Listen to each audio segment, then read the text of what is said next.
Have you ever wondered how you could get down to what really matters, to think more clearly, and to see the world from an unbiased perspective, free from noise, all signal? Vasundhara Chetluru, the founder of Pebble Exchange, will be your guide. Through today's episode, we will discover why the experimental particle physicist made the jump into entrepreneurship while being a proud mother in a field typically dominated by more standard archetypes. Something she is highly aware of and open to talk about, planting a seed of a question: how do we change it? That is what she is seeking to answer. And her company, Pebble Exchange, is focused on making investing accessible to women by providing education tailored to how women learn and interact with technology. Vasundhara, it's a pleasure to have you on the show on Titans Up Today. Same here. Thank you for having me. Absolutely. So bring us into your world. What is your personal mission? My personal mission is equity and equality for women. I grew up in a very conservative family. I was taught by my grandmother on how hard it was during her time for women who were going through abuse, as well as women going through disadvantaged situations, to get out of those situations and start building their lives all the way from scratch. And at that point, they couldn't do it with support from anybody openly. They had to literally sneak those women out of one town to take them to the next town to make them start their lives. That was my inspiration. And my grandmother has taught me a lot of things on how to be strong and how to solve a problem without actually getting involved into the problem. And going back to your point about how to be unbiased is you have to solve a problem by not being a part of the problem, right? And having said that, now I've also been in a relatively not so equal opportunity industries for women. I did a PhD in physics, and also followed by that, I did some time in high frequency trading. Vasundhara, so bring us into your world. What is your personal mission? So my personal mission is equity and equality for women. That's just the way it is. I've been told recently that I do a lot of art and I need to stop that. And I'm trying to practice to get that out of my system. That is not trivial for me at this point because I'm working on it right now. A couple of investment meetings ended up with feedback from them saying that I do that a lot. So I'm learning that too. Anyways, my personal mission is equality and equity for women. I come from a conservative background. My grandmother taught me that it used to be really hard for women who were in disadvantaged situations to move out of their situation and start their life with financial independence. Back in the day, it wasn't as easy as trying to get a new job because job was also not an option for a lot of these women. There wasn't any support from friends and family. My grandmother was part of a team that helped these women relocate to different cities so that they can start their lives from scratch with an almost entirely new identity. That was one of the founding thought processes in my life that made equity and equality important for women. And then I moved on to work in physics as well as in high frequency trading. While I've completely enjoyed the company of all the people that I've worked with, I've also seen the disadvantage that women have in those fields, right? I've seen opportunities not being equally distributed, right? Not because of their ability to do things. It's mainly because of the way people perceive them with a biased point of view. And that added to my thinking process of what I thought women need. And on the top of it, bias being one of the biggest issues, right? And I made it my personal mission to help women in a way that the solutions are bias-free, right? And also we can achieve financial independence for the women. Amazing. And there's so many topics and thoughts about bias in AI. And do you believe that bias in AI or AI could be a solution to that sort of experience for women in those sort of fields and in employment in general? That if there was certain AI developed that was absent of bias, it could improve that result? Or what is it really that's going to create a better world for women? Right. Yeah, that's a great question. So here I'm going to give a little bit of the machine learning concepts, and then we'll talk about the solutions, right? So the solution can be arrived at using a lot of different things. And I, like you pointed out, chose the technical route to arrive at the solution. And machine learning is a process where we are trying to an extent, imitate the human brain and try and see if a machine can make decisions for you. And just like a human brain, if you're taught that women are weak or women don't understand these things, machines will mimic the same thing.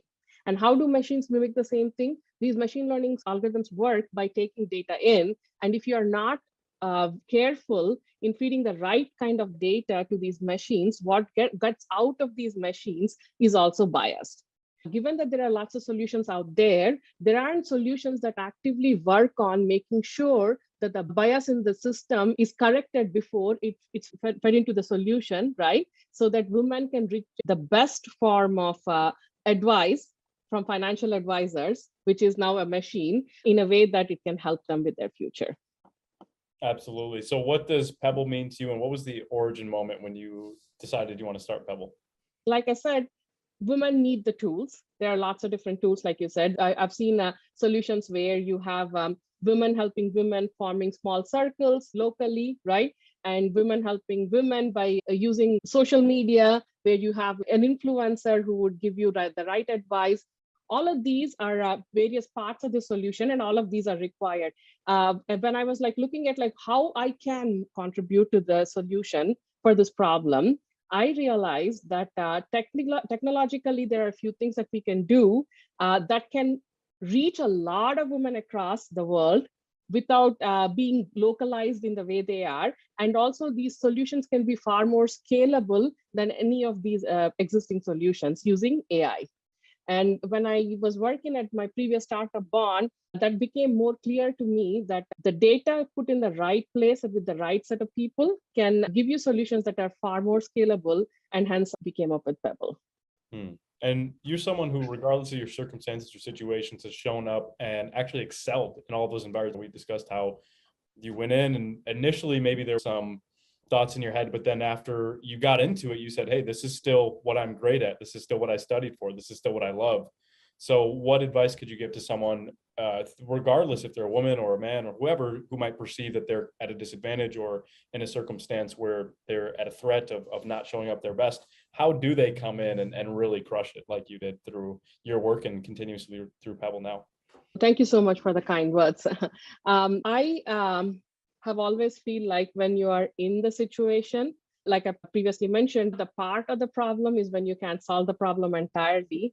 And my advice to people who feel like they're not able to deliver the best that they can, and they're in a situation where they are being limited by circumstances, by whatever it is, right? It is to first get yourself outside, get the bird's eye point of view of what's going on, so that the solution kind of becomes apparent for you. You have to take a step back and take a look at the whole situation if you want to solve the problem. Do not limit yourself into the tiny local minima, like you would say in a mathematical term, is when you can't actually solve the problem. And there's always a solution. And I totally believe in that. Always remember there's a solution, and always make sure that you take that step back and think about it before you go ahead and try and solve it. Amazing. And is there a process or a mental framework that you use to do that? Because I definitely know for myself, sometimes I'll be working on something and it's hard to get to that point where you can detach and have the overview. But when you do, you can get clarity. So is there A, B, C that you're doing internally to get that result? Yeah, definitely. So we need to first remember that there is a solution. If you stop and think that there is going to be a solution. And the second thing is the solution is not what you think is obvious, or it's not usually a step function. So solutions are not usually the step functions, right? They happen and they happen slowly. And then you have to embrace it. And then the third thing is you have to make sure that you take out all the bias out of the situation that you might have, because sometimes the bias that you have actually makes it harder for you to get to the solution. So take the bias out of the situation, try and understand, ask all the right questions, right? Because if you don't know to ask the right questions, you will never arrive at your solution. Knowing all the solutions won't make you successful in life. It's knowing the right questions to ask, keeping on asking the questions until you get to the solution is when you get to it. That pretty much is, I think, I would say is my framework. Wonderful. And then to go a step further on that, because you mentioned questioning being so important, how are you asking yourself questions? How are you knowing what to ask? There's two sides of it, as you mentioned. There's a question and Right. Like I mentioned, bias, I think most of the time, the reason why you feel stuck or you don't know how to get to the solution. So asking the questions about what is introducing the bias always gives you the right next question to ask to a next. And also remembering that the change is small sometimes and change is big some other times, and not being scared of it, not being scared of what comes next when it comes to change will help you ask the right questions too. Because if you set yourself up saying that, oh, but when I build this startup, I am expecting 100,000 people to be on my startup by tomorrow morning, then you're setting yourself up for something, and that by tomorrow morning you just built your app and there aren't 100,000 people on there, that feels like you haven't achieved the goal that you want to achieve. So making sure that when you do measure the change, you measure it in the right way. The change is not like really what you expect it to be, but the small steps that you need to get to that change, I think is helpful. Goals can be a form of bias. Goals can be a form. That's definitely true. That, bias, because so I think that's going to be a new topic for anybody listening to this, that you can even have bias within your own personal life that's preventing you from making the right decisions or thinking clearly. What are other forms of that? And that's interesting. I am a big fan of reading about people's lives who have done great stuff and things like that, autobiographies. I just consume them like anything. But I've also realized that when you read about autobiographies, you shouldn't make the goal of the person that you're reading about your goal, but rather the process that they have achieved the goal as you should internalize it or measure it and see how much of it that I need and how much of it I don't understand. And if I don't understand why I don't understand what the person did and why they did, I think that thinking process is more important than saying, oh, I read about this sports person and he became so great and he played so many games. I want to be that. I have 11-year-old and he's into soccer these days. I don't know what he's going to do next, but he plays a lot of soccer and he does the same. That kid played so many games and I did not. I'm like, let's not go down that route. You have to first ask yourself, did you actually learn something during the game that you played today? And then if you have learned it, and if you learned that there's also some mistakes that you made, have you put in a process to correct it? So those are all the things that are more important, because goals for you should be different from the goals for the next person. If we are all the same, the world is not going to be so interesting anymore. But yeah, going back to the actual point, I'm sorry, I got digressed over there. There is always a bias in goal. If you try to model yourself exactly like someone else, I wouldn't recommend that. You have to first internalize it and make sure that you understand what is it that it is your goal and why is it that it's your goal. Once you have all of those things and then take that bias out of the process, then you can go towards achieving it one step at a time. That's powerful. That's something I've never thought of before. And I know that will likely spark a lot of thoughts for people.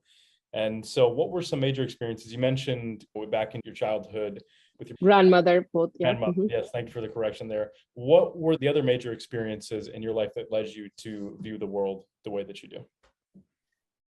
That's an interesting question. Like I said, I was born and brought up in a conservative family. Interestingly, growing up, trying not to be anybody that is around me was my goal. I understand that there's a lot of bias in that goal. I get that at this point. Now I'm older and much wiser. I hope to think so.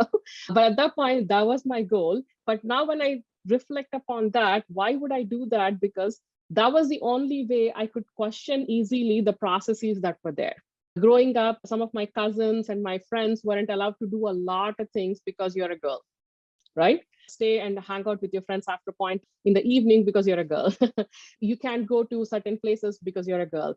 Safety apart, I understand that, right? It's mainly because you are a girl. So those made me question the patriarchy to an extent. And in general, the cultural norms that need to be questioned so that we can move generations.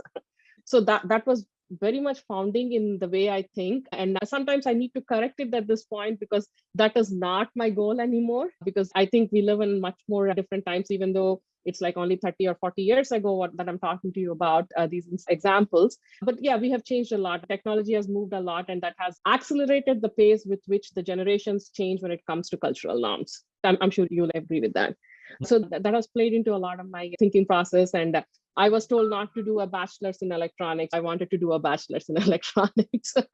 I was told not to go do a PhD. So I went ahead and I did a PhD. Not that I didn't enjoy it. Of course I did. But I'm just like giving you an example of the kinds of stuff that I had to push to get to where I was, right? And I think to an extent, opening up a startup too is a model. Now that you made me think about it, I've never said this out loud, right?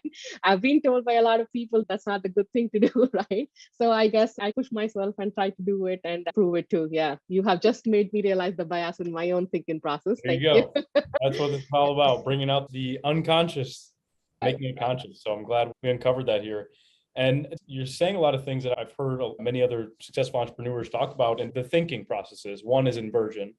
You mentioned, oh, hey, if this is the no, then I'm going to turn it into a yes. And the other is just that consistent, I'm going to do it beyond that initial point, making sure you follow through with it. For those people who might have trouble with those sort of things, let's say going outside of what's expected of them or sticking with something through to fruition, how would you describe what is driving you in that sense? Is it an emotional thing? Is it emotional and logical? What is it exactly that keeps you going until you get to that result? I think it's the culmination of both emotional and logical thinking process, because I strongly believe that if only logic drives you, you get emotionally tired very fast doing that, right? Let's say my logic is I have to make so much money every month, right? And you grind yourself, you just keep doing this, you get burnt out, right? And the burnt comes from the fact that you're not emotionally satisfied. At least that's how I look at it, right? And if you try to do something that is completely emotional, not that won't give you the solution that you want to, or that won't take you the path that you want to, because you don't do it with a certain amount of logic that is needed. Your emotion drives you, oh, I want to make sure that I solve the hunger problem for everybody, so I'm going to go take my food and give it to everyone else. That's not a solution, right? That's a temporary hack, a band-aid. It's not going to solve anything for you. So the culmination of emotional as well as logical is what I think drives me, right? I have to have both the elements. Otherwise, I get bored or not get so much interested. That drives me towards the solution, right? There's an emotional aspect to it. I am emotionally attached to the fact that women are disadvantaged, and I want to change that. And I'm also logically thinking about how to get there. I don't want to like try every solution out. I've been thinking about this for almost like 5 or 10 years. And when I hit the right point and the right people to talk to, I realized that there is a logical solution that I should try. And I put them both together, and that's what gets me excited a lot. So that was the moment you decided and you knew you needed to start your own company. Is there Yes. more to add to that? It was really just a culmination of things coming together, things you've been thinking about for so long, things that were charged that you really care about. And then life brought out the right people, you're saying, and then it was just like right people. And yes, exactly. And I was fortunate enough to have the conversations with the right set of people at that time too. I reached out to a lot of people, some of them I haven't spoken in a long time too, to come tell me why my thinking process is wrong, why I might fail in this process. And yes, I did. I went out and I sought that out. I said people from my past, in the sense that they know me very well, but they haven't been in my day-to-day recently. I actually called them up and I asked them for some kind of an advice, because they know me in an entirely different point of view. Like I said, that is also going back to the point of how to take out the bias out of your goal. And you have to have that, the bird's eye point of view is when you go out and ask people who actually know you enough to maybe able to get that. For some, maybe there's a different solution for others. But for me, it's always for people who know me, who can tell me that, who have the openness with me to tell me that, no, you're doing it wrong, so don't do that. It's not going to be useful for you. It's not going to be useful for anyone. And I'm willing to take the feedback. So one thing, concept that I'm very familiar with is, who do you listen to? And right. It's basically, you want to take the advice from the right people. So how do you go about knowing that they're the right people to listen to? You mentioned they're close to you, but have they achieved a certain level of success? And how could someone find people like that in their life where they know they're listening to the right people? All right. How do you define success based upon which you can actually say that person is like valued in your life or not? Right? It's a very complicated question you've asked me. I used to be of the opinion, I'm not kidding when I say this, that if somebody is a PhD in physics or somebody has achieved something in their life, I literally used to think that those are the kind of people that you need the advice from. But I've recently found in my life that I think is a very biased point of view, at least for me. It's a very biased point of view, because people who have already achieved something, they're not willing to look at the problem from your position. They're already in a position where they are to an extent, they're not able to pivot their bias towards you. I don't know how to really articulate it. So what I have found is you need, just like in a financial portfolio, because that's what I do, you need diversification of thought process. And you need to go out and seek people who have diversified thought process. I need to ask my mother, what do you think about it? And her point of view comes from an entirely different thing. And every answer that she gives me, to an extent, is optimized towards how is it related to the well-being of my kids, right? And I go ask my friend from grad school, right? And that person has a different point of view because he or she has seen me through my rebel to an extent, right? and they will be like, oh, but that's not what you used to do back then. But yes, I understand that, but this is what I want to do next, right? That's the question. And of course, your professional friends admire you in a way that you have, right, a good working relationship with them, where you can communicate with them and have an easy way to transact with them, right? I still think that it's a transaction. I know there's like a bad rep to that word transaction as a form of communication, but I think it is still a transaction. But you have to be careful on what kind of a transaction it is. Anyways, going back to the point. So those are the kind of people I would ask to. So that diversification of your thought process is needed. And if you don't have that diversified input to your thought process, the decisions that you will make are again going to be biased and determined by the small pool of people that you talk to. So it seems like as you go through life, you're having that concept in your mind. And I think that's really powerful because the concept of bias and being able to weight it in your into your decision making, right? If I go ask my mom something, if I don't consciously weigh the fact that she, wants me to be safe and secure and happy and have a long, healthy, prosperous life free of most risks, if I don't do that properly, it might sway my decision making too much down to actually what she's really saying, what she really wants or what have you. So yeah, that's just very interesting. And would you say that your experience in AI or physics has helped you with seeing the world in that way? Definitely. Yeah, definitely. There's so much to it, actually. Yeah, there's a lot to it. No, data. Yeah, the data, right? Going back to what we were talking about a little bit earlier, many machine learning people know this. Like you feed what you call garbage to a machine learning system, what you get out garbage from that machine learning system. And I think, like I said, I've already made the analogy between human brains and machine learning systems to an extent, which are not as sophisticated. AI system in general actually have I want to mimic the human brain. And I think this is like the same thing. So you have to have the diversified data input so that you can actually make the right decisions. Yeah. That's tremendous. And for anybody who is watching this, diversify your data points, talk to different people, get immersed in different communities and learn and see yourself from a bird's eye view and from a different perspective. Truly, truly awesome. So what is your advice then for mothers who are seeking to advance their careers? I know you mentioned that being a mother is super important to you. You're very passionate about it. It means so much to you. For a lot of people, it's not easy. Having a kid now, I know that my wife is at home taking care of my son, and it's hard work. First few weeks, and I'm like, wow, this is difficult. How do you do what you're able to do, and how would you inform someone to keep on going forward? What's the advice you'd give to somebody in that position? Yeah, that's again a very involved topic, and there's a lot of ongoing discussion about it, and that we need to keep talking about too. Just because women were allowed to start working did not solve the problem. That was just like first step, and there's 1,000 more steps to get to wherever we all want to be. Having said that, I'm going to say something a little bit controversial here. I am not a big fan of the lean-in movement. I understand the concept, but I think the lean-in concept works when you have a certain amount of privilege, right? Without that leaning in is not going to actually take you to the next step, right? So for mothers in particular and new mothers, it's very hard to make this transition. And there's a lot of, not stigma, but there's a lot of fear that comes with it. Oh, maybe I can't perform the way I used to. Maybe I can't give my 100%.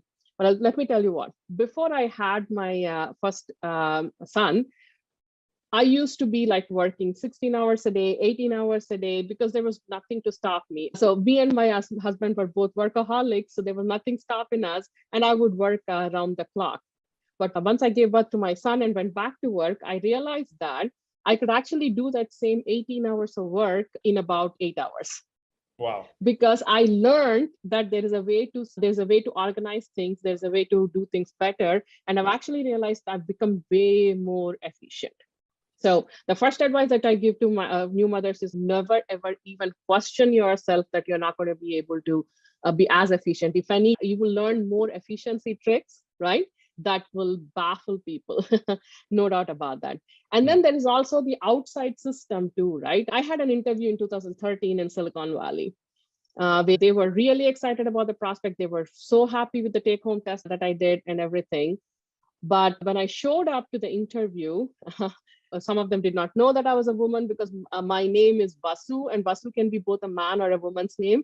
Srinivas is also a Vasu, and Vasundhara is also a Vasu, and Srinivas is mostly a man's name, right? So some of them did not know. They were surprised. And the most interesting part was the CEO, when he was interviewing me, he said, okay, do you have kids? I was like, yes, I do have a kid. And then he's, oh, so where is the kid? Almost like looking at, oh, so you irresponsible mom, you left the kid outside to come and interview for us, an attitude. I'm like, he's not here. He's actually back home in Chicago. This was in Bay Area, back home in Chicago with my husband. And he says, oh, so your husband can take care of the kid? Like, my husband is perfectly capable of taking care of the kid. And so my point is, like, this kind of stigma exists all over the world, right? Even if you believe in yourself, there are like these external factors that collectively as a society, we need to do a better job of not shaming them for what they're doing. Again, I'm not giving them a free pass either, but there's a bias in their thinking process. And we need a framework to make sure that they learn that bias needs to be taken out of the thinking process, right? And this can only happen if we keep continually having discussions. What I see happening is, at least this is what I have a complaint about the generation that came just before me. They did lots of things that were great, right? But then they got tired and they stopped it all of a sudden. They really did not continue the discussions. And I think the generations after my generation, right, the newer millennials and the generations later, they're doing a far better job of it. And I think we all also have to keep continuing because we have been there, done that generation to an extent now, right? Give them the proper support and keep the discussion going. I think the discussion has to be a lot more profound than what it is right now, because you cannot internalize it and think that you're not efficient or you're not good enough or anything like that. And I know a lot of mothers who have been through that process. So it's very important that we make sure that they understand that's not it is. And also from the outside too, it's not that you make it easy. As long as the person who's actually sitting there and making comments doesn't understand it, it's not going to make any difference. And I'm sorry, but there's a lot of, men learn from men clubs that are going on. And that's not going to be an easy problem to solve. And something you said earlier, I think that connects to this, is how as technology accelerates and trends emerge, children or the younger generation is more shaped by cultural norms. Right. That was an accurate summation of what you said there? More sure that the cultural norms are changing faster is what I was trying to say. Okay. Yeah. Back in the day, something would happen and the newspaper would publish an article about it a week or two after, and then that will become a public discussion point for 2 weeks or 3 weeks after. Mm-hmm. And then for the next 6 months, people would talk about it and the ideas would get exchanged. But now something happens, the Twitter goes out instantly and there's a discussion instantly. And then it is also spread across the global, platform, right? Back in the day, the discussions were really localized. So if a local group had an aha moment, for it to get to another local group, it would take longer, but it's not the case right now. So the cultural norms are changing way faster is what I think.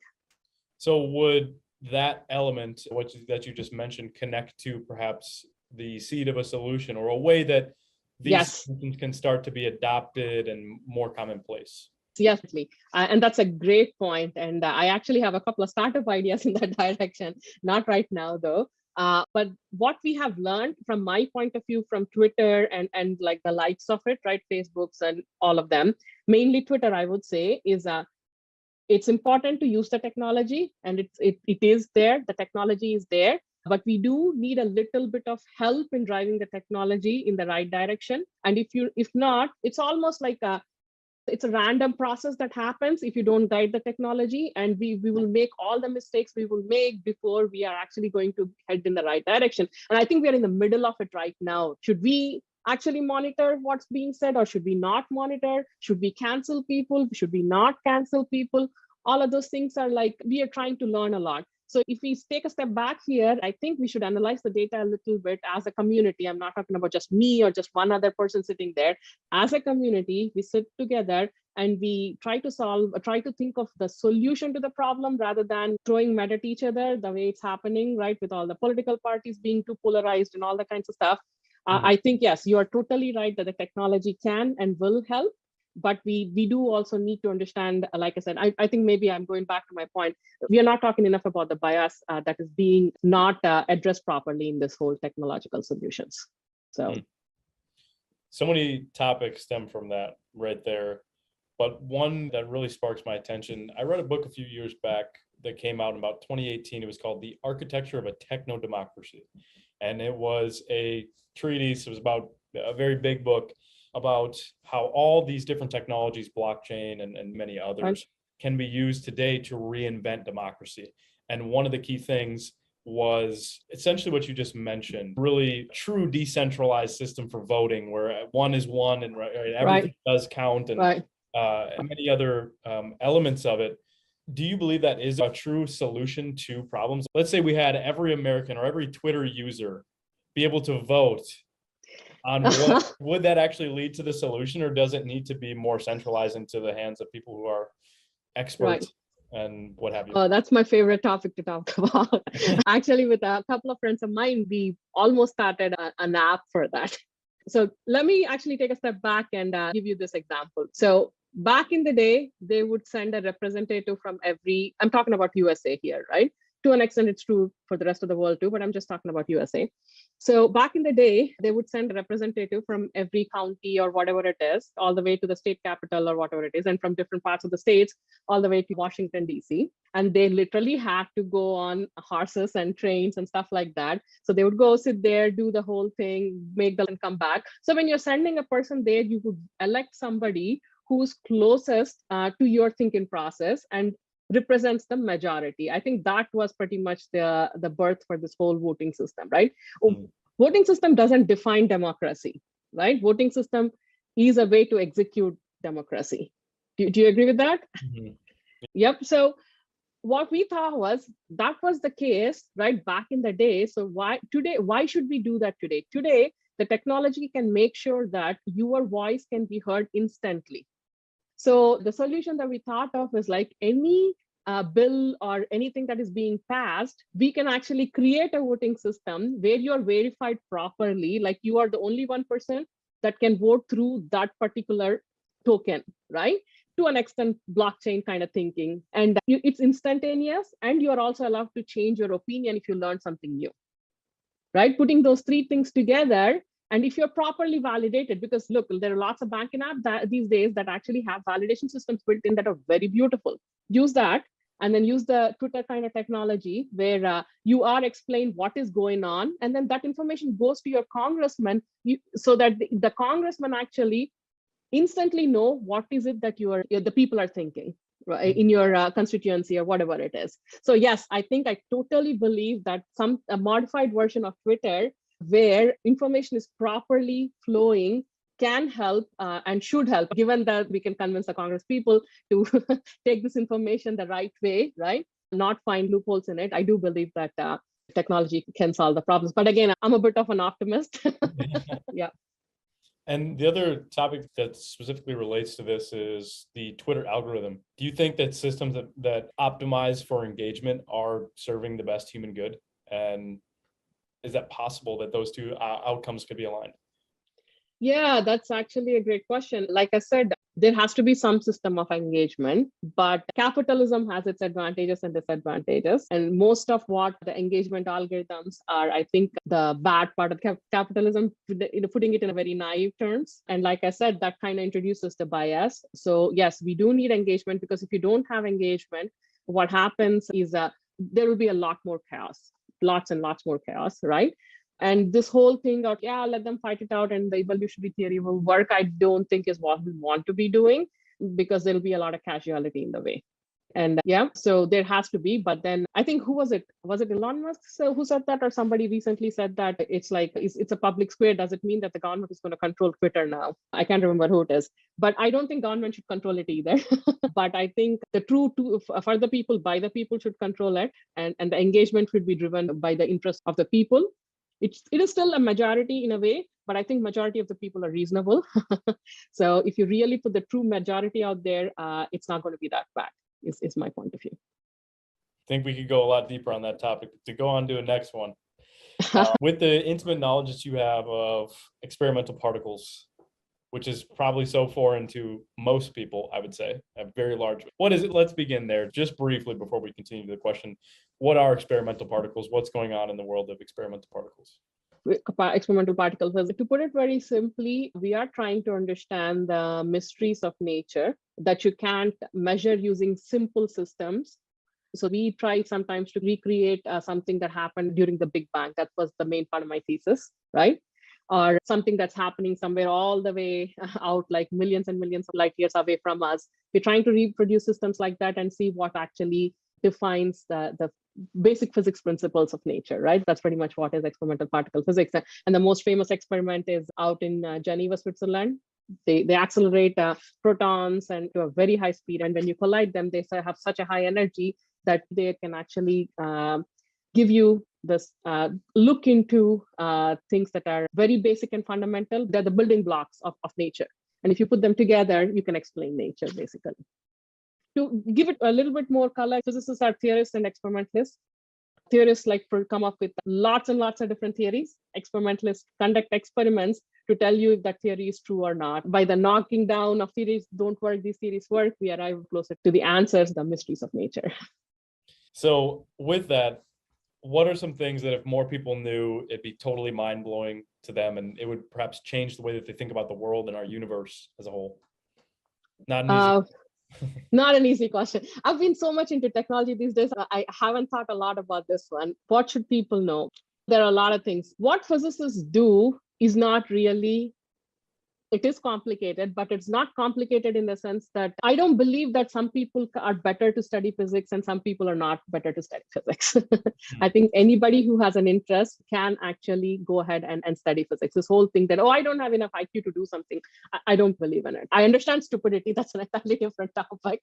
But almost negative bias against oneself. Yes. What physicists do is definitely complicated, but I think anybody who has an interest in it can actually pick it apart and start working with it. And this is something that I've seen young girls come up to me, you did a PhD in physics. I can never even think of it. I just don't believe that. I think, you are able to do it. There is nothing mysterious about it. And there isn't like a specific set of people that have the DNA to do it. I don't think so. It's just that if you get the right opportunity at the right time, you can do it. Let me put it that way. Yeah, that's what I want everybody to know, that it's really interesting. And if you have the opportunity to, and if you have the interest to, there's nothing stopping you. And especially this message is out for all the young girls out there.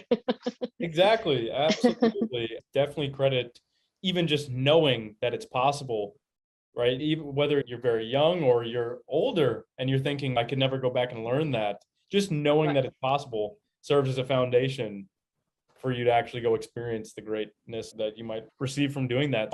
So as part of that, there's something I've been listening to recently that I want to get your feedback on, and it's how Albert Einstein and Thomas Edison talked about how the brain is both the transmitter and receiver of frequency. Has any of your experience in physics got any signals of the effect of that and the strength of that, or the impact of that, and how it can be used in someone's life? I think I'll talk in terms of the philosophical side of that thing. And philosophically, there are different kinds of frequencies with which you can communicate with people. And I certainly believe that different people hone in on different frequencies. And again, going back to our theme, the bias and the way you can actually improve your communication is by understanding more various different kinds of frequencies, right? Like you said, you can receive frequencies, you can transmit frequencies. And when you receive it and when you understand that it doesn't exist in your bank of frequencies, you better have the open mind to register it and learn it so that you can also start being able to communicate in that way. That's amazing. I think you touched it on the top, from the top level to the bottom level, all within that brief explanation.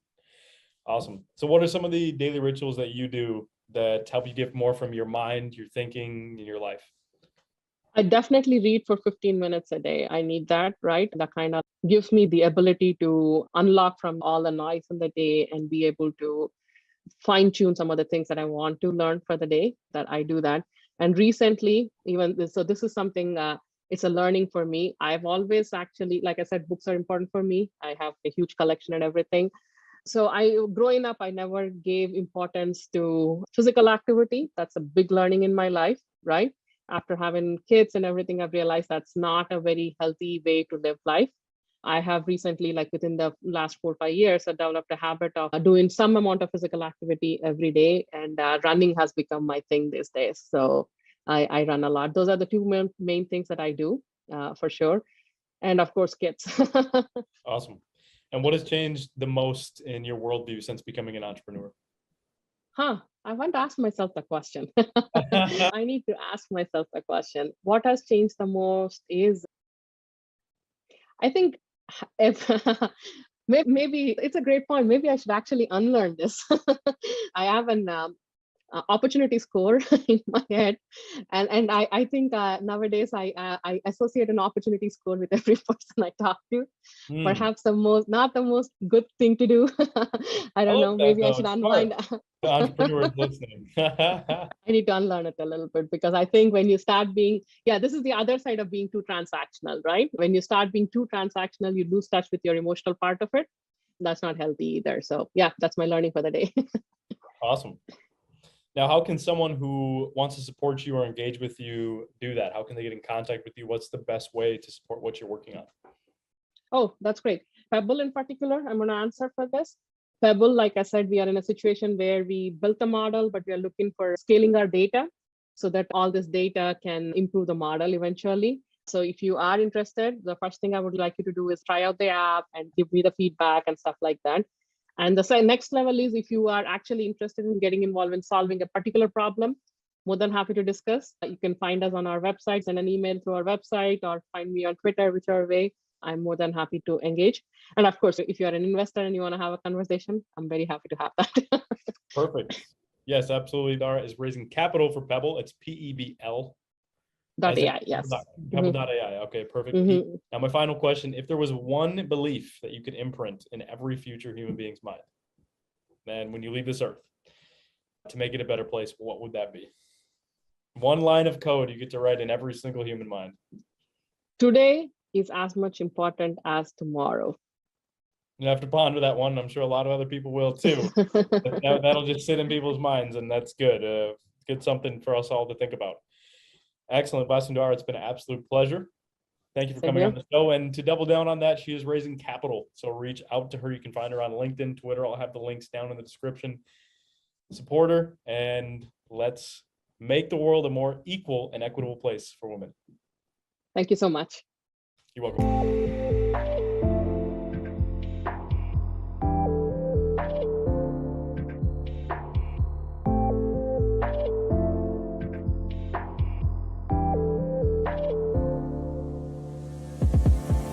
Hey everyone, thank you for watching this episode of Titans Up today. What did you learn from it? Make sure to drop a comment below with your most valuable insight so that other people can engage in the conversation around what this speaker brought to the table. And then on another front, make sure to subscribe so that every time we drop a new episode, you will be notified. And that way you can keep fueling your dreams and your brain with fresh insights which can help you along your journey and along your path to your goals. So thank you so much again, and I look forward to seeing you in the next interview.